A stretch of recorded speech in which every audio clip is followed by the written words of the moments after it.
for this. So hello everyone. Last time हमने देखा microbes के यूजेस. आज हम पढ़ने वाले हैं माइक्रोब्स का यूज इन सीवेज ट्रीटमेंट. पहले हम पढ़ते हैं कि what is the meaning of sewage. Sewage का मतलब क्या होता है? जितना भी म्युनिसिपल वेस्ट वाटर होता है उसे हम सीवेज कहते हैं. What is sewage? House hold water, जिसे हम म्युनिसिपल वेस्ट वाटर जिसे कहते हैं, दैट इज द सीवेज. अभी देखो सीवेज को ट्रीट करना बहुत जरूरी है. Why there is a need to treat the sewage? Because sewage is the one जिसमें बहुत ज्यादा अमाउंट में ऑर्गेनिक मैटर होता है. What is present in a sewage? Lot of organic matter and so many microbes. अब ये जो sewage है, जो म्युनिसिपल वेस्ट से कहते हैं, इसमें इंडस्ट्रियल वेस्ट भी चला जाता है. सो कौन से ऑर्गेनिक मैटर रहते हैं? ये जो वाटर रहता है इसे हम डायरेक्टली वाटर बॉडीज में नहीं डाल सकते. उससे पहले उस सीवेज को ट्रीट करना बहुत जरूरी है. सो इसके ट्रीटमेंट के लिए, और हमें क्यों इसको ट्रीट करना है? बिकॉज ये जो वाटर रहता है, सीवेज जो रहता है म्युनिसिपल वेस्ट, उसमें मैंने कहा ऑर्गेनिक मैटर रहता है. अभी ये ऑर्गेनिक मैटर मतलब क्या? इसमें ढेर सारे पेस्टिसाइड्स रहते हैं. Like we wash the vegetables and all in our houses. So इसमें बहुत ज्यादा पेस्टिसाइड्स रहते हैं. पेस्टिसाइड्स को हम अनट्रीट करके या बिना ट्रीटमेंट के डायरेक्टली वाटर बॉडीज में नहीं डाल सकते. तो ऑर्गेनिक वाटर में टॉक्सिक कंपोनेंट्स होते हैं, पेस्टिसाइड्स होते हैं, इंसेक्टिसाइड्स होते हैं, ऐसे भी कुछ केमिकल सब्सटेंसेस होते हैं that can cause cancer to human being, जो हमारे बॉडी में म्यूटेशंस कर सकते हैं. सो ऐसा वाटर, ऐसा अनट्रीटेड वाटर सपोज एनिमल्स लेते हैं, एनिमल ड्रिंक करते हैं, तो उनमें भी डिसेबिलिटीज आ सकती है. साथ ही साथ ऐसा जो वाटर है, सपोज ह्यूमन बीइंग ने एज ए पोटेबल या ड्रिंकेबल वाटर करके यूज किया, so it can causes various kind of diseases to human being. जैसे कि उसको एलर्जी हो सकता है, एस्थमा हो सकता है, रेस्पिरेटरी ट्रैक्ट के इन्फेक्शंस हो सकते हैं. और मैंने कहा सबसे इम्पोर्टेंट वन कि the person may be with cancer, एक kind of cancer. Skin allergies हो सकती है, स्किन कैंसर्स भी हो सकता है. So that's why there is a need to treat the sewage. अभी सोच के चलो, we are living in Nagpur. So Nagpur में ये सीवेज कितना ज्यादा अमाउंट में, कितना लीटर निकलता होगा, जिसमें जैसे मैंने कहा ऑर्गेनिक मैटर है, साथ ही साथ उसमें ढेर सारे माइक्रो ऑर्गेनिजम्स भी हैं. अब ये माइक्रो ऑर्गेनिज्म, मैक्सिमम जो है माइक्रो ऑर्गेनिजम्स होते हैं, दोज आर पैथोजेनिक. पैथोजेनिक का मतलब होता है they causes the disease to the human being. So maximum time जो लोगों को टाइफाइड होता है, that is because of contaminated water. ऐसा वाटर जिसमें बहुत ज्यादा फीकल मैटर यूज हुआ है, फीकल मैटर है, सो जिससे टाइफाइड, कोलेरा जैसी बीमारियां हो सकती है, लाइक डिसीजेस हो सकते हैं, राइट. सो हमें क्या करना है? We have to treat the sewage. अभी सीवेज को, इतना लार्ज अमाउंट ऑफ सीवेज के लिए हमें प्यूरिफिकेशन सिस्टम लगेगा, पूरा का पूरा प्यूरिफिकेशन यूनिट्स लगेगा. यस, हमारे पास में प्यूरिफिकेशन यूनिट्स होता है, और उस प्यूरिफिकेशन यूनिट्स के through we do clear the sewage. अभी इस सीवेज को ट्रीट करने के लिए we are using micro organisms. So how we are using micro organism and how micro organisms help to treat the sewage, इसको हम देखेंगे. So let's see. Very first thing, पहला जो ट्रीटमेंट होता है, what we call it as primary treatment. So 3 step में sewage का treatment कर रहे हैं. पहला जो है वो है प्राइमरी ट्रीटमेंट, दूसरा जो है वो सेकेंडरी ट्रीटमेंट, और तीसरा जो है टर्शियरी ट्रीटमेंट. फिर से बता रही हूँ, primary treatment, secondary treatment, tertiary treatment. So sewage को हम ट्रीट कर रहे हैं बाय 3 थिंग्स. पहला है प्राइमरी ट्रीटमेंट, दूसरा है सेकेंडरी ट्रीटमेंट, और तीसरा है टर्शियरी ट्रीटमेंट. सो प्राइमरी ट्रीटमेंट मतलब क्या? This is physical process. ध्यान में रखना. So primary treatment is the physical process. Physical process का मतलब जैसे कि वाटर है, वाटर बॉडीज में प्लास्टिक की थिंग पड़ी रहती है, ग्लास की थिंग्स पड़ी रहती है, लॉट ऑफ मॉड रहता है, ग्रीड रहती है, पेबल्स रहते हैं, स्टोन्स रहते हैं. इन सभी हैंडपिक जो थिंग्स रहती है उसको हमें सेपरेट आउट कर रहा है. Simple, we are not removing organic matter और माइक्रोब्स. हमें सबसे पहले उसमें जो जैसे मैंने कहा प्लास्टिक जैसी थिंग्स होती है, उसको हमें हटाना है. तो उसको कैसे हटाएंगे? सो फिजिकल प्रोसेस में क्या होता है? पहला प्रोसेस होता है फिल्ट्रेशन. जो भी हमारे पास में सीवेज है उसको सिंपल फिल्टर कर देते हैं. फिल्ट्रेशन में क्या होता है, जो बिग थिंग्स होती है पानी की बोतलें वगैरह जैसी, या डिस्पोजेबल कप से, डिस्पोजेबल प्लेट से, ऐसी चीजें अपने आप से फिल्टर आउट होती है, सो फिल्ट्रेशन हुआ। सेकेंड है सेडिमेंटेशन। हाँ, हमारे पास में जो भी सीवेज वाटर आता है उसको सेडिमेंट करते हैं, उसको ऐसे ही रहने देते हैं। सो एक टैंक में जब हम उसको वाटर को कलेक्ट करते हैं तो ऊपर में रहेगा सुपरनेटेड, ऊपर में रहेगा सुपरनेटेड, सुपरनेटेड को सेपरेट कर लेते हैं और नीचे में बचा कौन, नीचे में ग्रीड, स्टोन, मड, ये सब नीचे बच जाता है। सो इस तरह से हम थोड़ा सा क्लियर वाटर बाहर निकाल देते हैं। पहला फिल्ट्रेशन, दूसरा sedimentation. So primary treatment is known as a physical treatment, जिसमें कोई भी माइक्रो ऑर्गेनिज्म का यूज नहीं हुआ है और यहाँ पे दो प्रोसेस हो रही है। First one is the filtration and second one is the sedimentation. ठीक है, अभी जो सीवेज हो रहा है, सीवेज हमने पहले प्राइमरी ट्रीटमेंट के लिए डाला है, उसमें दो प्रोसेस हुई, फिल्ट्रेशन एंड सेडिमेंटेशन। अभी जो प्रोसेस होके वाटर निकला है, सीवेज निकला है, जो जिसे हमने सुपरनेटेड को कलेक्ट किया है, उसे हम कहेंगे इफ्लुएंट। अभी ये प्राइमरी ट्रीटमेंट का इफ्लुएंट है तो हम उसे कहेंगे प्राइमरी इफ्लुएंट। ठीक है, so now primary treatment, physical process done by two things, filtration, sedimentation। और प्राइमरी इफ्लुएंट कलेक्ट किया हम लोगों ने, अभी ये प्राइमरी इफ्लुएंट जाएगा सेकेंडरी ट्रीटमेंट के लिए। अभी सेकेंडरी ट्रीटमेंट क्या होता है, तो secondary treatment is a biological treatment, जिसमें दो प्रकार के माइक्रोब्स का यूज करेंगे। पहले एरोबिक माइक्रो ऑर्गेनिज्म और दूसरे anaerobic micro organism. So biological treatment के लिए हम माइक्रोब्स का यूज कर रहे हैं। These are two type, aerobic microorganism and anaerobic microorganism. So we are using two microorganisms, two groups of microorganisms for a secondary treatment. I will explain to you this treatment later. और third treatment जो होता है, देखो maximum sewage जो है secondary treatment में clear हो जाता है, फिर भी कुछ DDT या पेस्टिसाइड से, इंसेक्टिसाइड से उसको रिमूव करने के लिए जैसे कि वाटर को लास्ट ट्रीटमेंट दी जाती है, जिसे हम फिजिको केमिकल ट्रीटमेंट कहते हैं, फिजिको केमिकल मेथड कहते हैं। उसमें क्या होता है, हम वाटर जो रहता है उसमें से क्लोरीन गैस को पास करते हैं, ओजोन गैस को पास करते हैं, उसमें जर्कोनियम ऐड करते हैं, उसके बाद में परकोलेट साल्ट ऐड करते हैं, यूवी रेज और रिवर्स ऑस्मोसिस जैसी क्रिया करते हैं, प्रोसेस करते हैं, जिससे क्या होता है टर्शरी ट्रीटमेंट होती है, जिसमें वाटर और क्लैरिफाइड हो जाता है, free of insecticide, free of pathogens हो जाता है। समझ में आया? So microbes in sewage treatment में हमने देखा, सीवेज मतलब क्या, municipal waste water which is with a lot of organic matter and the microbes are there. Most of the pathogenic microbes are there which causes diseases in the human being as well as animals. So the water is treated by microorganism and the steps are as follows. Very first one is the primary process, which is a physical process. It can be done by two steps. First one is the filtration and second one is the sedimentation. Third one is the secondary treatment, which is also known as a biological treatment, and it can be done by two ways, aerobic and anaerobic microorganism. And third one is the tertiary, it is known as the physicochemical method, where ozone gas, UV radiation, then chlorine gas can be used. So now, let's see this one. What we are going to study is, so this one is the diagram.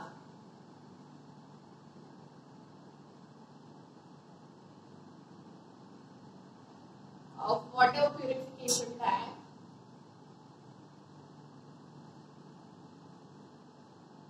System also you can say. So during the water purification system, वहाँ पे बहुत big tanks होते हैं. सोचो कितना municipal waste होता है, very big tank, litres and litres की कैपेसिटी होती है उसमें.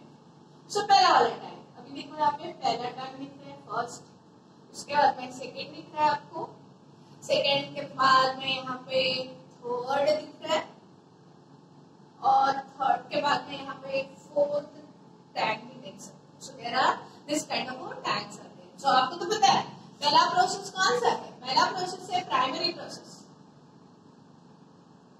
अभी बताओ प्राइमरी प्रोसेस को हमने कौन सा प्रोसेस कहा? प्राइमरी प्रोसेस या प्राइमरी ट्रीटमेंट को हमने फिजिकल मेथड कहा। फिजिकल मेथड में हमने क्या किया, ये देखो सीवेज को हमने इस तरह से पास ऑन किया है कि यहाँ पे फिल्टर लगा हुआ है। सो पहला प्रोसेस हो रहा है फिल्ट्रेशन। फिल्ट्रेशन में मैक्सिमम फिल्टरेबल जो भी ऑब्जेक्ट्स होते हैं वो निकल गए, वाटर आया एंटर हुआ इस टैंक में। जैसे इस टैंक में वो सेटल होता है तो सेडिमेंटेशन प्रोसेस हुआ। सेडिमेंटेशन प्रोसेस में क्या हुआ? सेडिमेंटेशन प्रोसेस में जो भी वाटर था, जो भी ग्रीड था,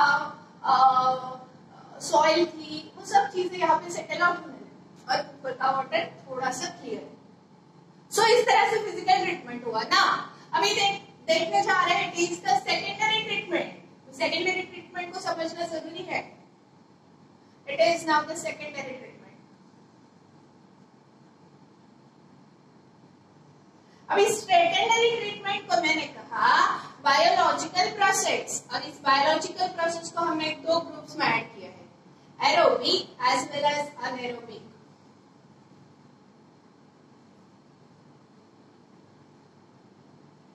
अभी देखो प्राइमरी ट्रीटमेंट से निकला हुआ वाटर जो है, जिसे हमने कहा प्राइमरी इफ्लुएंट, जिसे हमने क्या कहा? Primary effluent. अभी ये प्राइमरी इफ्लुएंट जो है दूसरे वाले टैंक में पास ऑन हुआ। पहले प्राइमरी ट्रीटमेंट से जो इफ्लुएंट निकला, जो वाटर निकला, उसे हमने एक टैंक में इसको सेंड कर दिया। अब ये जो टैंक है, इस टैंक को हमने नाम दिया है, इसे मैंने कहा एरेशन टैंक। इसे हमने एरेशन टैंक क्यों कहा है? बिकॉज प्राइमरी ट्रीटमेंट से निकला हुआ प्राइमरी इफ्लुएंट जो है वो हमने इस टैंक में भर के रखा है, that is aeration tank. Aeration tank इसलिए कहा है बिकॉज एरेशन टैंक में ऑक्सीजन है। सुना, हम सेकेंडरी ट्रीटमेंट को पहले समझ लेते हैं उसके प्रिंसिपल को। सो सेकेंडरी ट्रीटमेंट को हम कहते हैं बायोलॉजिकल ट्रीटमेंट। सेकेंडरी ट्रीटमेंट को मैंने कहा बायोलॉजिकल ट्रीटमेंट। अभी ये बायोलॉजिकल क्यों? अभी देखो प्राइमरी इफ्लुएंट्स में क्या है? ढेर सारे ऑर्गेनिक मैटर। क्या है? Organic matter. और उसमें कुछ ढेर सारे माइक्रो ऑर्गेनिज्म है, जिसमें से कुछ माइक्रो ऑर्गेनिज्म जो है they can cause disease to the human being. मैंने कहा उसमें कौन है? उसमें है ऑर्गेनिक मैटर। अभी ये ऑर्गेनिक मैटर टॉक्सिक है, which is highly dangerous to the human being and animal। अभी इस ऑर्गेनिक मैटर को हमें रिमूव करना है वाटर से। सो इस ऑर्गेनिक मैटर को वाटर से रिमूव कैसे करेंगे? टेक्निकली ये पॉसिबल नहीं है, तो हम उसके लिए क्या यूज करें? उसके लिए हम यूज करते हैं एरोबिक माइक्रो ऑर्गेनिज्म। किसे यूज किया? Aerobic micro. देखो हम क्या करते हैं, प्राइमरी इफ्लुएंट का जो भी वाटर है उस टैंक में भर देते और यहाँ कंटिन्यूसली ऑक्सीजन का सप्लाई करते रहते हैं। और जब ऑक्सीजन इस प्राइमरी इफ्लुएंट वाटर में, और ये देखो यहाँ पे एरेटर है, एजिटेटर है, ये एजिटेटर कंटिन्यूसली घूमते रहता है। एजिटेटर का काम क्या है? ये जो सीवेज है, प्राइमरी इफ्लुएंट है, ये ऐसे घूमते रहता है और एजिटेटर पूरा ऑक्सीजन का मिक्सिंग करते रहता है उस प्राइमरी इफ्लुएंट में। तो अभी देखो इस टैंक में जो प्राइमरी इफ्लुएंट है उसको बहुत समय तक के इसी टैंक में रखते हैं। इससे क्या होगा? इसमें क्या होता है, जब हम इस पानी में, इस प्राइमरी इफ्लुएंट में जब ऑक्सीजन का सप्लाई करते हैं तो इसमें कुछ एरोबिक माइक्रो ऑर्गेनिजम्स रहते हैं, जैसे algae है, कुछ फंजाई है, कुछ बैक्टीरिया है, वो ग्रो होना स्टार्ट करते हैं।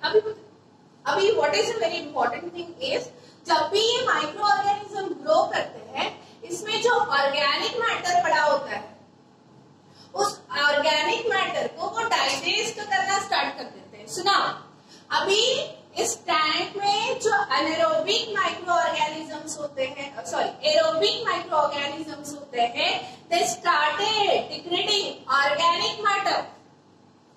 Organic matter is a food for them. Organic matter क्या है? उनका फूड है। और ये ऑर्गेनिक मैटर को एज अ फूड करके यूज करते हैं, उसका डिग्रेडेशन करने लगते हैं और ग्रो होने लगते हैं। सुना, यहाँ पे मैं छोटे से टैंक में यहाँ बता सकती हूँ कि अभी देखो हम यहाँ से ऑक्सीजन का सप्लाई कर रहे हैं, अलगी है, फंजा है, बैक्टीरिया है, इस तरह से ग्रो होने लगते हैं। जितना ज्यादा ग्रोथ होती है उतना ऑर्गेनिक मैटर डिग्रेड होता है। तो शुरुआत में अभी देखिए इस वाटर में ढेर सारा ऑर्गेनिक मैटर है और ये देखो कुछ माइक्रो ऑर्गेनिज्म ग्रो करना स्टार्ट कर देते हैं। जब micro organism, aerobic micro organism grow होते हैं शुरुआत के टाइम में, तो उनको ज्यादा ऑक्सीजन लगता है। जितना ज्यादा ऑक्सीजन लगेगा उतना ज्यादा वाटर पोल्यूटेड रहेगा, उसमें ज्यादा ऑर्गेनिक मैटर रहेगा। समझ रहे हो? सुना, जितना ज्यादा ऑक्सीजन लगेगा उतना माइक्रो ऑर्गेनिज्म ज्यादा ग्रो होंगे और माइक्रो ऑर्गेनिजम्स के लिए फूड कौन है? Organic matter.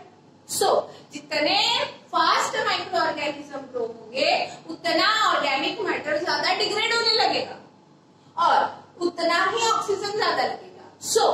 जितना ज्यादा ऑक्सीजन की डिमांड उतना वाटर पोल्यूटेड। समझ में आए? इसे हम कहते हैं बीओडी। बीओडी का मतलब होता है बायोलॉजिकल ऑक्सीजन डिमांड।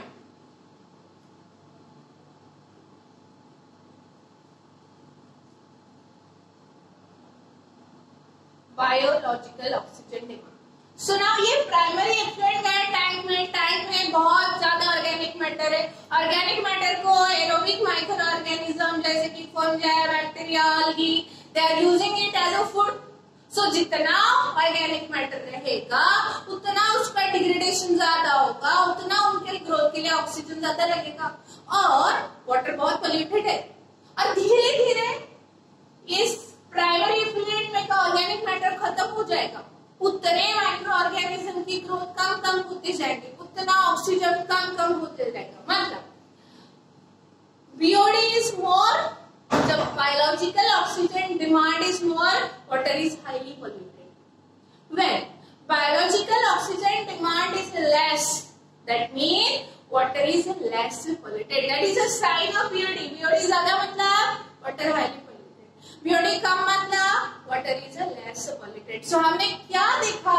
हमने ऑर्गेनिक मैटर को डिग्रेड करने के लिए एरोबिक माइक्रो ऑर्गेनिज्म का यूज किया। एरोबिक माइक्रो ऑर्गेनिज्म ग्रो होते गए पानी में, उन्होंने ऑर्गेनिक मैटर को एज अ फूड करके यूज किया, धीरे धीरे उसको डिग्रेड कर दिया, लेस टॉक्सिक सब्सटेंस में उसको कन्वर्ट कर दिया और ये माइक्रो ऑर्गेनिज्म ग्रो होते। जब ये माइक्रो ऑर्गेनिज्म ग्रो होते हैं ना इस वाटर में, तो वो एक मेश की तरह ग्रो होते हैं, क्योंकि उसमें फंजाई रहते हैं, उसमें बैक्टीरिया रहते हैं, उसमें अलगी रहते हैं, एक ग्रुप उनका ग्रो हो जाता है। उसे हम कहते हैं एक्टिवेटेड स्लज। बोलो क्या कहोगे इसे? Activated sludge. एक्टिवेटेड स्लज में कौन है? Aerobic micro organism which has the capacity to degrade, the organic matter, toxic matter to lesser toxic substances. ऐसे जब ये माइक्रो ऑर्गेनिज्म ऑर्गेनिक मैटर पे ग्रो होते हैं, टॉक्सिक हार्मफुल सब्सटेंस को हार्मलेस सब्सटेंस पे कन्वर्ट करते हैं और उसके लिए हमने एक टर्मिनोलॉजी पढ़ी थी बीओडी, मतलब ऑक्सीजन डिमांड। अभी जैसे ऑक्सीजन की डिमांड खत्म हो जाती है, ऑक्सीजन की कोई रिक्वायरमेंट नहीं रहती है, हम क्या करते हैं? एक्टिवेटेड स्लज को सेपरेट कर देते हैं और इस वाटर को, अभी देखो एक्टिवेटेड स्लज को यहाँ पे हमने सेटल कर लिया और ये जो वाटर है एक क्लैरिफाइड इफ्लुएंट रहता है। पानी में एक्टिवेटेड स्लज को हमने यहाँ पे सेपरेट कर दिया और एक क्लैरिफाइड सेकेंडरी इफ्लुएंट बोलेंगे इसको, हमने दूसरे टैंक में भेज देना है। कौन सा टैंक है? अब ये यहाँ पे देखो एक टैंक है, ये टैंक कवर अप है और इसे कहते हैं अनएरोबिक डाइजेस्टर। अनएरोबिक डाइजेस्टर का मतलब है अभी एरोबिक टैंक से जो वाटर निकाला जिसमें से हमने एक्टिवेटेड स्लज को सेपरेट कर लिया। एक्टिवेटेड स्लज क्या है? Group of micro organism, aerobic micro organism जिसमें कैपेसिटी है ऑर्गेनिक मैटर को डिग्रेड करने की, उसको हमने अलग से निकाल के रखा है। ऊपर में सुपरनेटेड वाटर था जिसको हमने कहा सेकेंडरी फ्लूइड, उसको हमने दूसरे टैंक में डाला है। अभी मैंने बताया secondary treatment is known as biological treatment and it is done with two ways, aerobic and anaerobic. Aerobic micro organism से कैसे क्लियर करते हो हमने देखा। अभी एनारोबिक, अभी देखो बच्चा कुछ जो भी ऑर्गेनिक मैटर रहेगा उस पानी में या उसमें थोड़ा एक्टिवेटेड स्लज भी रहेगा, उसको डिग्रेड करने के लिए हम क्या करते हैं, इस टैंक में जो पानी डालते हैं मतलब सेकेंडरी फ्लूइड सीवेज जो है फिलहाल, उसको हम पूरा पैक कर देते हैं, ऐसे टैंक में डालते हैं जिसमें कोई ऑक्सीजन नहीं है। So, हमने कैसे कंडीशन बनाई है ऑन एरोबिक, जिसमें ऑक्सीजन का सप्लाई नहीं है। पहले मैं ऑक्सीजन का सप्लाई किया, दूसरे टाइम में ऑक्सीजन का सप्लाई नहीं किया। जब हम ऑक्सीजन का सप्लाई नहीं करते हैं तो इसमें कंडीशन कैसे हो जाती है, अनएरोबिक, बिना ऑक्सीजन वाली। इसमें वही माइक्रो ऑर्गेनिज्म ग्रो होते हैं जो कि अनएरोबिक है। अभी हम देखते हैं यहाँ पे फिर से इस पानी में जो भी बचा कुचरा टॉक्सिक ऑर्गेनिक वेस्ट रहता है उसको अनएरोबिक माइक्रो ऑर्गेनिज्म ग्रो होते जाते हैं, वो एक्टिवेटेड स्लज को एज अ फूड करके यूज करते हैं और इस वाटर को क्लैरिफाई करते हैं और फिर से हम उसको सेपरेट करते हैं और उस सुपरनेटेड को, उस वाटर को हम टर्शियरी ट्रीटमेंट के लिए भेजते हैं। कौन से ट्रीटमेंट के लिए भेज रहा है, टर्शियरी। मैंने बताया टर्शियरी ट्रीटमेंट में इस वाटर को chlorine gas, ozone, UV radiation के सामने पास ऑन करते हैं, जिसमें जो भी पैथोजेनिक माइक्रो ऑर्गेनिजम्स रहते हैं उसको हम डिग्रेड कर देते हैं और जो हमारे पास में वाटर बचता है फिर that water can be like we can put that water to the water bodies और उस वाटर को हम डाल सकते हैं हमारे पास में जो भी वाटर बॉडीज रहते हैं, रिवर है, ओशंस है, वहां पे हम डायरेक्टली उसको सेंड कर सकते हैं। समझ में आया? So it is known as the water purification system या sewage treatment with the use of microbes. यहाँ पे माइक्रोब्स का यूज कौन सी जगह पे हुआ है, it is at the secondary treatment, इसलिए उसको बायोलॉजिकल ट्रीटमेंट कहते हैं। So I hope you all understand. एक बार रिवाइज कर देती हूँ। हमने देखा सीवेज ट्रीटमेंट, उसमें हमने देखा प्राइमरी ट्रीटमेंट। प्राइमरी ट्रीटमेंट में हमने सिंपली फिल्ट्रेशन किया, सेडिमेंटेशन किया, पानी जो निकला उसको हमने कहा प्राइमरी फ्लूइड। अभी ये प्राइमरी फ्लूइड को हमने डालना है सेकेंडरी ट्रीटमेंट। अभी सेकेंडरी ट्रीटमेंट जो है इसे हमने बायोलॉजिकल ट्रीटमेंट कहा क्योंकि उसमें दो प्रकार की माइक्रो ऑर्गेनिज्म का यूज हो रहा है। सो पहला प्राइमरी फ्लूइड को हमने भेजा ऐसे टैंक में, उसमें हमने कहा एरोबिक टैंक, इसमें हमने ऑक्सीजन का सप्लाई किया। जब हम ऑक्सीजन का सप्लाई करते हैं पानी में पहले से ही एरोबिक माइक्रो ऑर्गेनिजम्स होते हैं, वो ग्रो होना स्टार्ट कर देते हैं। कौन से एरोबिक, अलगी, फंजाई, बैक्टीरिया। जैसे वो ग्रो होते हैं ऑर्गेनिक मैटर को डिग्रेड करने लगते हैं, हार्मफुल सब्सटेंस को हार्मलेस सब्सटेंस में कन्वर्ट करते हैं, उसके लिए लगता है ऑक्सीजन। उस ऑक्सीजन को कहते हैं बायोलॉजिकल ऑक्सीजन डिमांड। जितना ज्यादा बायोलॉजिकल ऑक्सीजन डिमांड ज्यादा, वाटर ज्यादा पॉल्यूटेड, जितना कम वाटर इज अनपॉल्यूटेड। ऐसे वाटर में से एक्टिवेटेड स्लज को सेपरेट करते हैं और सुपरनेटिंग को भेजते हैं दूसरे टैंक में। कौन सा टैंक, एरोबिक डाइजेस्टर। यहाँ पे कैसा टैंक है जिसमें ऑक्सीजन का कोई सप्लाई नहीं। ऐसे में कौन से माइक्रो ऑर्गेनिज्म ग्रो होंगे, अनएरोबिक माइक्रो ऑर्गेनिज्म। बचा कुछ ऑर्गेनिक मैटर को वो डिग्रेड कर देते हैं और जो उसमें से वाटर निकलता है या जो प्यूरिफाइड वाटर निकलता है, प्यूरिफाइड तो नहीं बोल सकते हम, क्लैरिफाइड वाटर बोलेंगे, उसको हम बेचते हैं टर्शियरी ट्रीटमेंट के लिए। टर्शियरी ट्रीटमेंट में ओजोन गैस, यूवी रेडिएशंस का हम यूज करते हैं और फिर वाटर को, इस treated water to be sent to the water bodies. Do you understand it? It is very important topic. Exam में आता है 3